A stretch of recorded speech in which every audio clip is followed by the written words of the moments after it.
So for this opening to Black History Month, we are going to be using the title or the theme, Strangers in a Strange Land, looking at Psalm 137 verses 1 through 9. And let's begin with the scriptural text.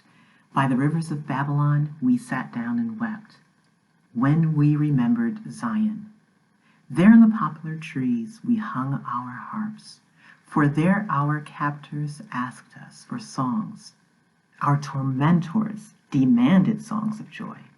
They said, "Sing us one of the songs of Zion." How can we sing the songs of the Lord while in a foreign land? If I forget you, O Jerusalem, may my right hand forget its skill. May my tongue cling to the roof of my mouth if I do not remember you. If I do not consider Jerusalem my highest joy. Remember, O Lord, what the Edomites did on the day Jerusalem fell. Tear it down, they cried. Tear it down to its foundations. O daughter of Babylon, doomed to destruction, happy is he who repays you for what you have done to us. He who seizes your infants and dashes them against the rocks.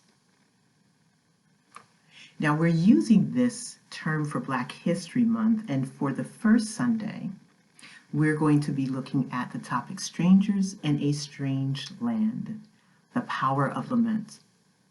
We're identifying this as part of what it means to experience alienation, and the fact that the psalmist identifies the pain that is connected to their cultural identity when in a different land. And some of the key verses we'll explore include verse 2, which says, "There on the poplars we hung our harps." We'll look at things like the song Strange Fruit by Billie Holiday. She sings about strange fruit hanging on the poplar trees, and in that song, the strange fruit is about the men, women, and children who are lynched, which is another term for hanging by death. In America, lynching is a public spectacle. It's a hanging by a mob who has committed murder, usually with full impunity. The lynchings represented a social contract whereby those who are in the majority could violate rules within the social contract, in this case, murder, with impunity. The same trees are mentioned here in this text as a place where the instrument of social cohesion and worship, the harps, were hung up on the trees.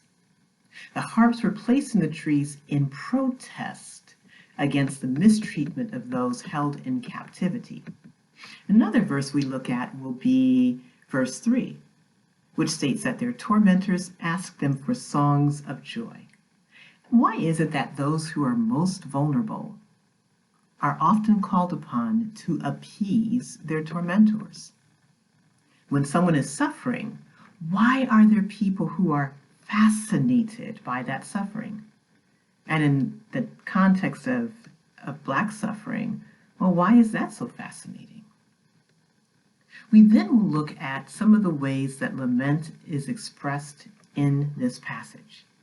These include lament being held in nature, such as the trees which hold the harps, the way lament is expressed in our worship, where we are in pain and we cry out to God, and then the way that lament is an embodied experience. And we even consider the fact that if we're disembodied, we're able to inflict pain upon others and never fully appreciate what we have done to others.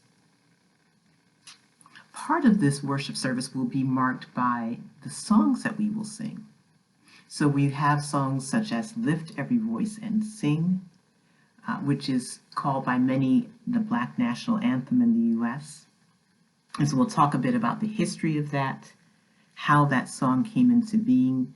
The author is James Weldon Johnson, a renowned artist during what is called the Harlem Renaissance in the U.S. but the song holds profound and sacred importance for us. It is a song whereby we hear it and we sing it every single month in February, which is Black History Month for us.